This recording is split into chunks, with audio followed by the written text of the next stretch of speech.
Hello everyone, this is Nick once again with the Railroad Museum, and we're going to bring you an artifact spotlight that we just put out at the Railroad Museum. It's quite a big one, you probably already see it behind me, but this is a telephone booth that is supposedly from the Santa Fe Depot.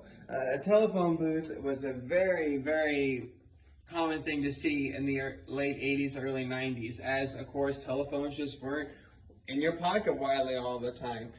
This was the only way of communication, especially on long distance. Now, more commonly, you might see these like standing right next to each other, like a whole line of them, or in some cases, stand alone.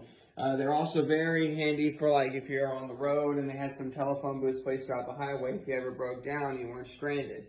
So there were several that were just seemingly out in the middle of nowhere for that purpose. The first telephone booth really started to appear somewhere in the 1890s.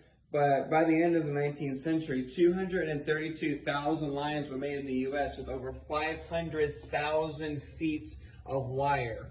Because unlike today's phones where it's just all done by signal, all the lines are received through wire from the telephone booth to an operator to your destination.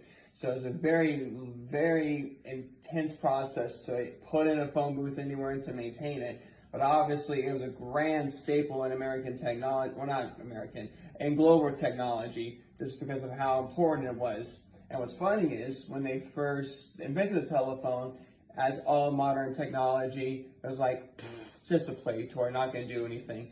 Boy, how wrong were they? So, this is a very cool telephone booth we have. It was donated by the Southwestern Bell, along with a replica donated by another gentleman of one of the phones that might have been in there. Of course, you can see the seat, the door that opens and closes to give the privacy with the replica, and then a little fan here at the top you could turn on, and then a place for a line at the top. So relatively simple, but of course a very cool piece that we do have. So we hope you enjoy this little spotlight, and hope to see you later next time.